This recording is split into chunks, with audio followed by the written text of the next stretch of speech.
It was supposed to be one of the most boring answers of the year. A routine question. An off-season formality. The kind of thing athletes say every single time a season ends. What are your plans for the off-season? Rest a little. Work on the body. Get healthy. Maybe some individual workouts.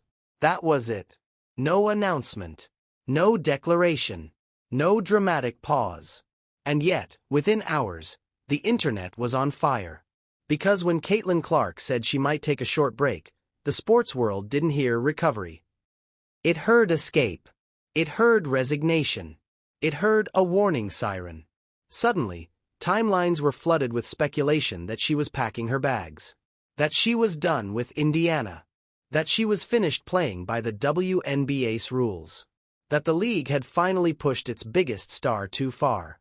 And once that idea entered the bloodstream, it spread fast. Clips were chopped. Quotes were stripped of context. Headlines exploded with words like leaving, exit, and new team.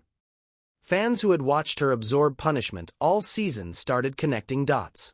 The hard fouls. The no-calls. The Olympic snub. The public dismissals. The uncomfortable press conferences. To a lot of people, the story suddenly made sense. Why would she stay? This wasn't just any rookie season. This was the most chaotic, confrontational, and emotionally charged first year any player has ever experienced in women's professional basketball. From the moment she stepped onto a WNBA court, Caitlin Clark wasn't treated like a newcomer learning the ropes. She was treated like a threat that needed to be tested, pressured, humbled. And when someone who just survived that kind of season casually mentions needing her body back at full health, people don't hear rest. They hear a breaking point. That's why the rumor cycle didn't feel random. It felt inevitable. Because the truth is, Caitlin Clark didn't just enter the league this year. She disrupted it. Economically, culturally, psychologically. Arenas that used to struggle to fill seats suddenly sold out in minutes. Games were moved to larger venues. Ratings didn't creep upward, they spiked. Merchandise didn't sell steadily, it vanished. Entire franchises experienced revenue swings they'd never seen before. And yet, at the same time, she was absorbing hits that had nothing to do with basketball. Waiting for inbound passes and getting blindsided. Driving to the rim and getting body-checked without whistles. Hearing veterans publicly question her legitimacy. Watching officials swallow their whistles while cameras zoomed in. For casual fans, it looked like competitive fire. For anyone paying close attention, it looked like something else entirely. It looked like resistance. So when the off-season began and the noise didn't die down, when it actually got louder, people started asking a different question. Not is she leaving, but why wouldn't she? Especially when the alternatives started leaking. This wasn't a situation where one unhappy player was flirting with a single option. There were whispers about multiple paths. Different leagues. Different formats. Different power structures.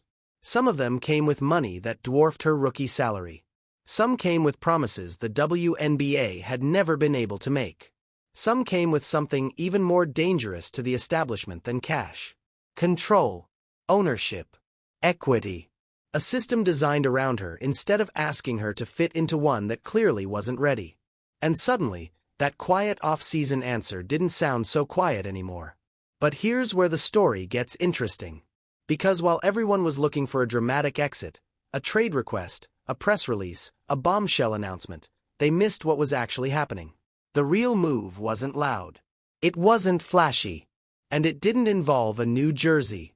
It involved power shifting behind closed doors. Because Caitlin Clark isn't leaving Indiana the way people think.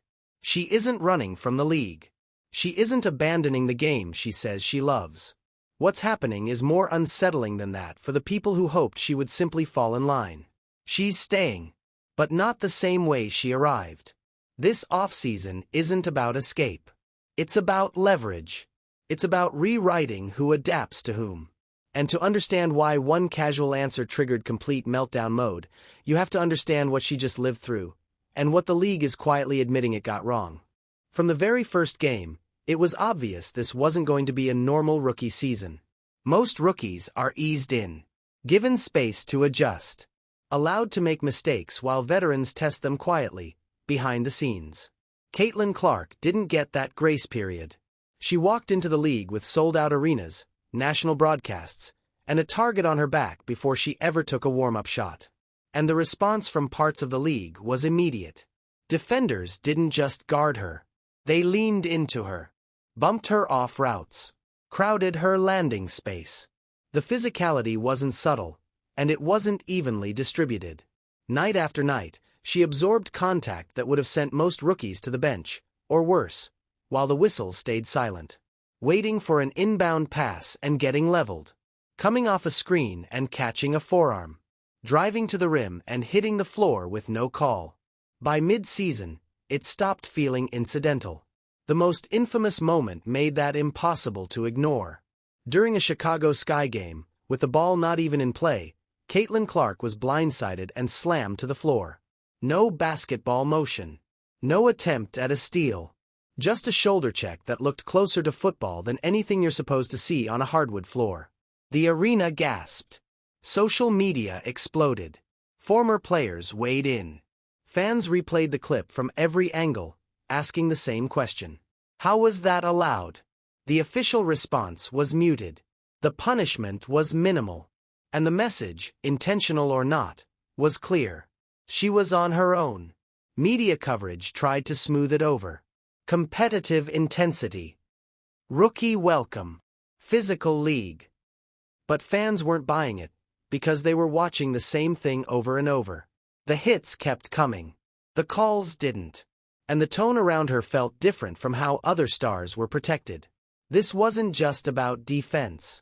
It was about friction. Veterans who had spent years talking about wanting the game to grow suddenly looked uncomfortable with the speed at which it was happening. Because growth, when it arrives through one person, doesn't feel like progress to everyone. To some, it feels like displacement. And Caitlin Clark represented exactly that. She wasn't just another talented guard. She was the reason charter flights suddenly became possible. The reason teams moved games into NBA arenas. The reason television executives reworked schedules. She changed the math. And when the math changes, power dynamics shift. That's when resentment creeps in. Instead of being celebrated as a rising tide, she was treated like an intruder who skipped the line. Like someone who hadn't paid enough dues to deserve the attention she was getting. The harder she played through contact, the more the physicality escalated. The better she performed, the louder the criticism became. And through all of it, she didn't retaliate. She got up. She ran the offense. She hit shots from distances most players don't even attempt. What made the situation more volatile was how visible everything was. This wasn't happening in empty gyms or regional broadcasts. Every foul, every no-call, every shove was happening in front of millions of new viewers who had never watched the WNBA before. Viewers who weren't conditioned to accept this as normal. They saw the imbalance. They saw the lack of protection. They saw the contrast between her impact and her treatment. And slowly, the narrative shifted. This wasn't just a rookie being tested.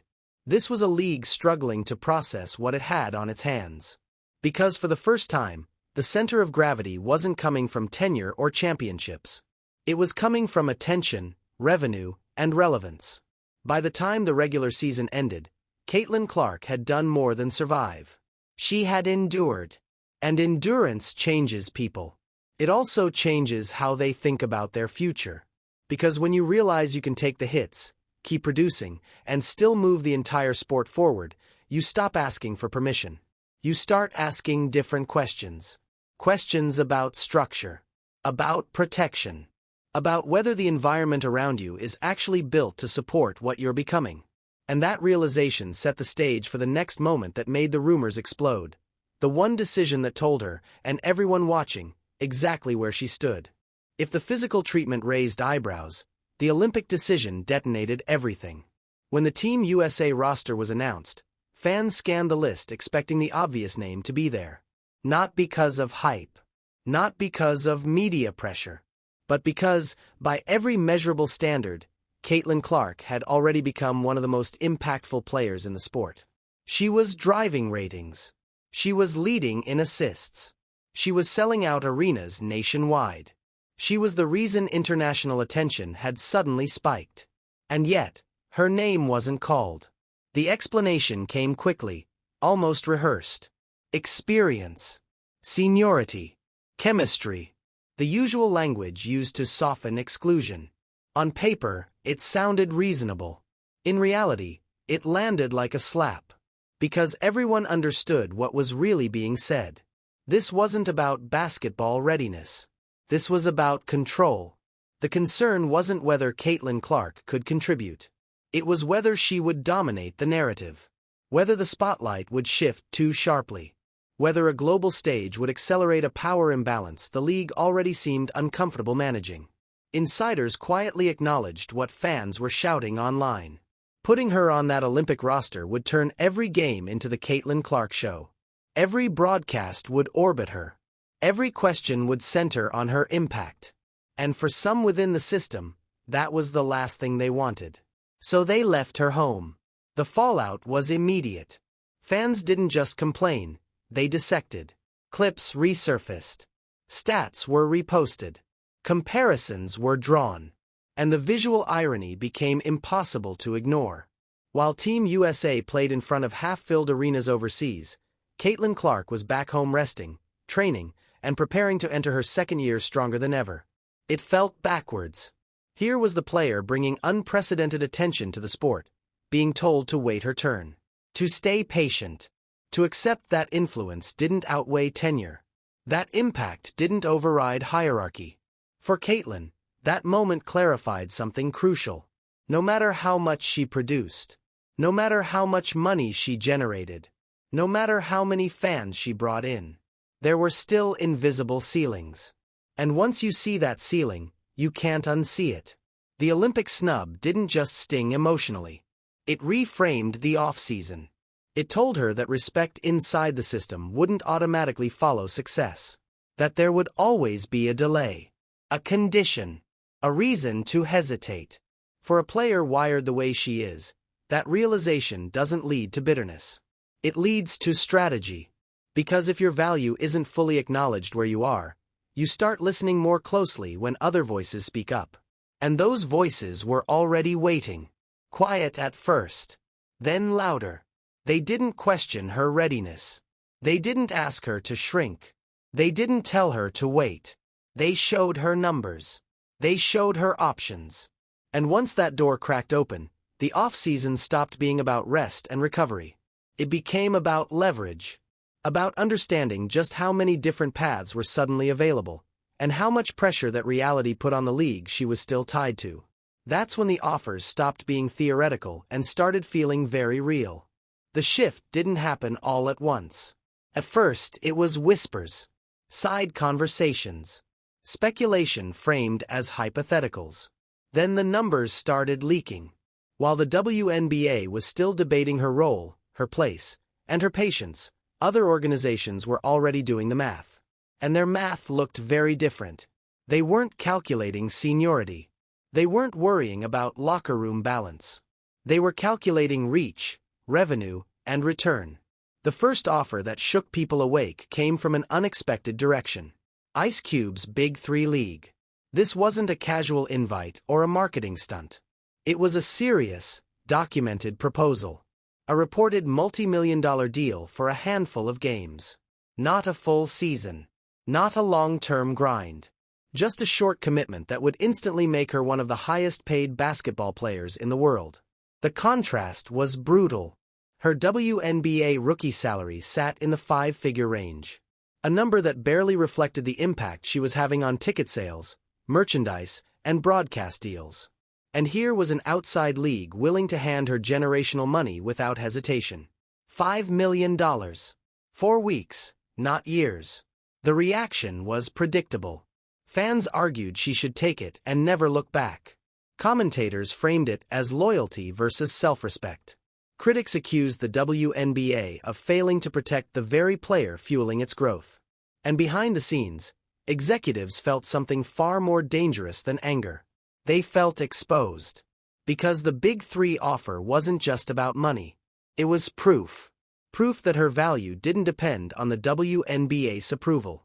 Proof that the marketplace had already decided who mattered. Proof that the league didn't control the ceiling anymore. And Caitlin Clark noticed all of it. She didn't rush to accept. She didn't use it as leverage publicly. She didn't threaten or posture. She listened. She evaluated. And then she made a decision that confused almost everyone. She said no. Not because the money wasn't real. Not because the opportunity wasn't tempting. But because she understood what the decision represented. Leaving at that moment would turn the story into escape. Into abandonment. Into an easy narrative for the league to dismiss. So she stayed. And that choice made her even more powerful. Because by turning down life-changing money, she flipped the script. The conversation was no longer about whether the WNBA deserved her loyalty. It became about whether the WNBA could afford to lose it later. That's when the power dynamic truly shifted. She had proven she could walk away. She had proven she didn't need to. And that combination is lethal in negotiations. Inside the league, the mood changed. The conversation stopped being about development and started being about containment. Because a player who knows her worth, and has proof of it, doesn't wait quietly for validation. She plans. And the Big Three offer wasn't the end of the story. It was the warning shot. Because if an outside league was willing to drop millions just to get her on the court for a few appearances, it raised a much bigger question. What would happen if someone offered her something the WNBA had never given any player before? Not just money. Not just spotlight. But ownership. That question lingered. And soon, it found an answer. If the Big Three offer was loud, the next one was unsettling. Because this time, it didn't come from the outside trying to borrow her spotlight. It came from a new structure designed to compete with the WNBA where it hurts most, the future. The league was called Unrivaled. On the surface, it was framed as an off-season alternative. A way for players to stay sharp, stay visible, and stay paid during the long gap between WNBA seasons. But beneath that surface was something far more disruptive. Unrivaled wasn't just another place to play basketball. It was a challenge to how power is distributed in women's professional sports. And Caitlin Clark was at the center of it. Founded by current superstars who understood exactly how undervalued elite talent had been for decades, Unrivaled wasn't interested in recreating the WNBA model. It was trying to replace its weakest parts. Shorter seasons, fewer games, better pay, more visibility, and most importantly, ownership pathways that didn't require retiring first. When word leaked that Unrivaled had prepared a wildcard spot specifically for Caitlin, everything changed. This wasn't just recruitment. This was structural flexibility. The league was willing to bend its own rules, delay announcements, and reorganize its entire rollout just to keep the door open for her. That alone told you how serious this was. But the details that followed were what truly rattled the establishment. The rumored offer wasn't just about salary. It included equity, real ownership, a stake in the league itself. The kind of arrangement usually reserved for aging icons or investors, not a player entering her second professional season. On top of that came creative control over branding, scheduling considerations, and a roster designed to amplify her strengths instead of neutralizing them. For Caitlin Clark, this wasn't just tempting. It was logical. The format itself played directly into her game. More space, faster pace, fewer bodies clogging passing lanes, less wrestling in the paint, more room to create, more freedom to shoot from anywhere without being immediately swallowed by double teams. It was basketball stripped down to skill and decision-making. Everything she excels at. And fans noticed. Social media filled with pleas for her to say yes. Not out of rebellion but curiosity. People wanted to see what she looked like without being hunted. Without absorbing constant contact. Without fighting a system that seemed built to slow her down. But the Unrivaled situation did something else that was even more damaging to the WNBA's image. It exposed the financial gap. The fact that a startup league could walk in and offer ownership, massive compensation, and structural respect showed just how little leverage WNBA players had historically been given. It forced an uncomfortable realization into the open. The players weren't just underpaid. They were underpositioned. And Caitlin Clark could see that clearly. This wasn't about chasing the highest number. She already had financial security through endorsements. This was about environment, about control, about whether the place she was giving her body and reputation to was capable of evolving with her. For weeks, the rumor mill spun out of control. Reports suggested Unrivaled was waiting until the last possible moment. That they believed she might change her mind. That they were prepared to reshape everything if she said yes. And while all eyes were locked on Miami, watching for a decision that never came, something else was happening quietly. Something closer. Something more personal. Something that would end up mattering more than a new league or a new format. Because while the world was obsessed with where Caitlin Clark might go, Indiana was finally realizing it might lose her if it didn't change. While everyone was tracking flights and waiting on announcements, the real shift happened without a press tour. It happened inside the Indiana Fever front office. For months, fans had been saying the same thing. That Caitlin Clark wasn't being misused. She was being wasted. The offense was slow. The spacing was cramped. Adjustments came late, if they came at all. And when teams blitzed her with aggressive traps, the response felt improvised instead of intentional. The frustration wasn't hidden. Cameras caught her shaking her head on the bench.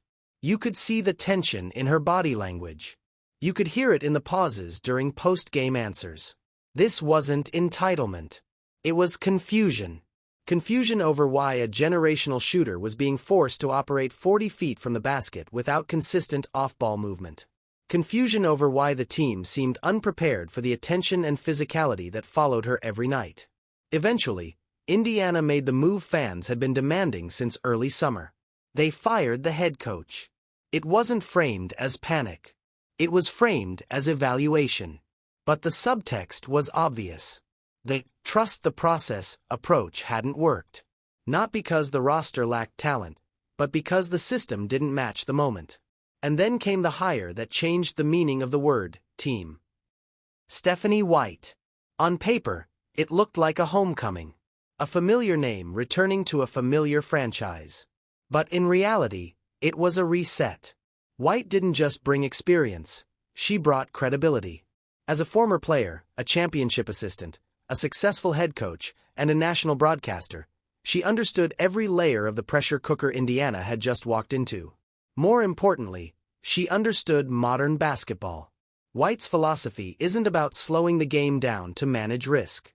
It's about speed, spacing, and decision-making. About forcing defenses into uncomfortable choices. About letting stars be stars without isolating them from the rest of the roster. For Caitlin Clark, this wasn't just a coaching change. It was the system finally catching up to her. Under the previous setup, she was often asked to create everything from scratch. Bringing the ball up against pressure. Reading double teams before crossing half court. Passing out of traps while teammates stood flat-footed. It turned every possession into a survival test. White's approach flips that completely. Movement replaces stagnation. Cuts punish overplays. Screens come with purpose. Spacing becomes a weapon instead of an afterthought. And maybe most importantly, protection becomes intentional. Stephanie White has a reputation for standing up for her players, publicly and privately. For challenging officials. For setting expectations.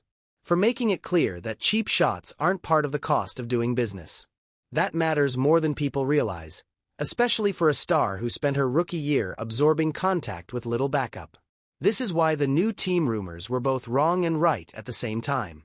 Caitlin Clark didn't change teams. But the team around her did. The roster might look similar on paper, but the priorities are different now. The tolerance for dysfunction is lower. The urgency is higher. The understanding of what's at stake is finally aligned with reality. Indiana didn't just adjust. They admitted they were behind. And that admission might be the most important move of her offseason. Because once the structure changes, everything else follows. From chemistry, to confidence, to the way a superstar starts to carry herself when she knows the organization is no longer asking her to survive alone. The biggest shift heading into year 2 isn't physical. It's psychological. Rookie seasons are about proving you belong. About absorbing lessons. About staying quiet while you learn where the lines are. Caitlin Clark did all of that, and then some. She took the hits. She swallowed the frustration. She answered questions with restraint even when the subtext was obvious. But something changed toward the end of the season. You could see it in the way she responded to contact. In the way she stared down defenders after big shots. In the way she stopped apologizing for taking up space. The message was subtle, but it was clear. She wasn't asking anymore. With the new coaching staff in place, that confidence is no longer something she has to manufacture on her own. It's reinforced, supported, protected.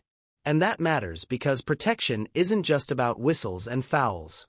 It's about tone.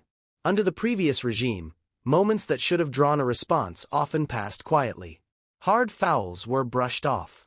No calls were accepted. The message, intentional or not, was that enduring was part of the job. That changes now. Stephanie White doesn't operate that way. She's vocal. She's demanding. And she understands that stars set the temperature for the entire team. When a coach signals that contact will be addressed and patterns will be called out, defenders think twice. Officials pay closer attention. The game slows down in the right places. For Caitlin, that creates breathing room. It also changes how she plays. Instead of bracing for contact, she can anticipate space. Instead of forcing passes, she can trust movement. Instead of carrying everything, she can punish teams for overcommitting. This is where the MVP conversation quietly begins. Because the leap from elite rookie to dominant force doesn't come from more usage. It comes from efficiency. From making the game easier. From turning pressure into leverage. And everything about Indiana's new direction is built to enable that transition. The rookie who absorbed punishment without complaint is gone. In her place is a player who understands the game within the game. Who knows how much attention she commands. Who recognizes when defenses are panicking. Who's willing to push back when respect isn't given automatically. And the rest of the league feels it. You can already hear the tone shifting. The casual dismissals have softened. The warnings have stopped sounding like advice and started sounding like preparation. Because once a player survives the initiation phase and comes out stronger, the dynamic flips. She's no longer the newcomer to be tested. She's the standard to be prepared for. And that reality stretches far beyond Indiana. Because as Caitlin Clark's role inside her team solidifies, her influence across the league grows. And that influence is about to collide with something much bigger than coaching schemes or defensive matchups. It's about money. It's about labor. And it's about who holds the cards when the next battle begins. This is where the story stops being about basketball and starts being about power. Because as Caitlin Clark settled into her new reality in Indiana, something much larger was unfolding across the league. Quietly, strategically, and with consequences that could reshape women's professional basketball for years. The players opted out of the collective bargaining agreement. That single decision sent shockwaves through the league office. An opt-out isn't a protest. It's a declaration. It says the current structure no longer matches the value being created. It signals that negotiations aren't coming from a place of patience anymore. They're coming from urgency. And for the first time, the players had something they'd never had before. Leverage that was measurable. Not theoretical growth. Not projected interest. Actual numbers. Television ratings for Indiana Fever games didn't just rise, they exploded. In some markets, increases hit levels no one inside the league had ever modeled for. Merchandise sales spiked so fast that supply chains struggled to keep up. Teams that once played in half-empty college gyms were suddenly relocating games to NBA arenas just to meet demand. And nearly all of it traced back to one source. Caitlin Clark. She wasn't just participating in the league's growth. She was driving it. And everyone involved knew it, even if they were uncomfortable saying it out loud. Sponsors knew it. Broadcasters knew it. Team owners definitely knew it. Which meant the balance of power had shifted whether the league liked it or not. In previous CBA talks, players negotiated from hope. From promises of future growth. From the belief that one day the league would catch up to their labor. This time was different. This time, the proof was already on the table. And Caitlin Clark was the proof. That puts her in a position no WNBA player has ever occupied. She isn't just another voice at the table. She's the reason the table exists in its current form. Without her ratings bump, without her ticket sales, without her ability to pull new fans into the ecosystem, the urgency behind renegotiation wouldn't exist at this scale. That's why her off-season matters so much. Because every alternative she has, Unrivaled, overseas leagues, future ownership pathways, becomes leverage in negotiations she doesn't even have to participate in directly. Her presence alone strengthens the player's position. Her absence would weaken it instantly. And the league knows that. That's why the response to her rookie year now looks different in hindsight. The hesitation, the resistance, the attempts to slow the narrative down. It wasn't just about guarding a rookie. It was about guarding control. But control is harder to maintain once the numbers start talking. Caitlin Clark doesn't need to issue ultimatums. She doesn't need to threaten exits. Her value is already doing that work for her. Every sold-out game, every ratings report, every merchandise restock is a reminder that the league's future is now tied to how well it handles one player's prime. Which brings the story full circle. Because the off-season rumors weren't really about where she was going. They were about whether the league understood what it had before it was forced to learn the hard way. And as this new era begins, with a new coach, a new system, and a new understanding of power, one thing is clear. Caitlin Clark didn't leave. She didn't fold. She didn't blink. She stayed long enough to make the system adjust to her. And now the league has to decide whether it's ready for what that actually means. So now that the noise has settled, the picture is finally clear. Caitlin Clark didn't walk away from Indiana. She didn't abandon the league. She didn't chase a dramatic exit headline. What she did was far more disruptive. She forced the system to move. The off-season rumors weren't wrong because people were imagining things. They were wrong because they misunderstood the direction of the pressure. This was never about Caitlin Clark escaping a bad situation. It was about the league realizing, a little too late, that the situation had to change around her. The rookie year tested her physically. The Olympic snub tested her emotionally. The money offers tested her loyalty. And instead of breaking, she emerged with leverage. That's the part that matters most. For the first time in WNBA history, the league's growth isn't theoretical. It isn't projected. It isn't a promise executives make during interviews. It's happening in real time, with receipts attached. Ratings charts. Attendance numbers. Merchandise reports. Broadcast adjustments. And all of it centers on one player. That reality changes how everything works going forward. Coaching decisions. Scheduling priorities. Officiating scrutiny. Media coverage. Labor negotiations. None of it exists in a vacuum anymore. Every choice the league makes is now evaluated through one unavoidable question. Does this help or hurt the player driving the growth? Indiana answered that question this offseason. They didn't trade her. They didn't ask her to be patient. They didn't pretend nothing was wrong.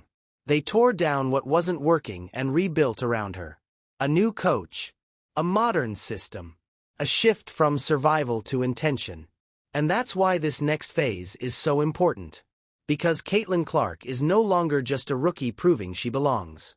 She's a superstar entering the part of her career where dominance replaces endurance. Where efficiency replaces chaos. Where confidence replaces hesitation. The league asked her to wait her turn. She waited one season. Now it's the league's turn to keep up. And if it doesn't, the alternatives won't disappear. They'll get louder.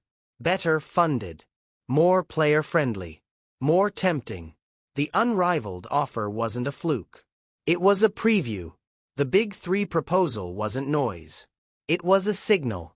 Europe isn't a threat yet, but it's always watching. This offseason didn't close doors. It exposed them. So when people say Caitlin Clark stayed, they're missing the point. She stayed in Indiana. But she outgrew the old rules. And the league will spend the next few years proving whether it truly understands what that means. If you've made it this far, you already know this story isn't just about basketball.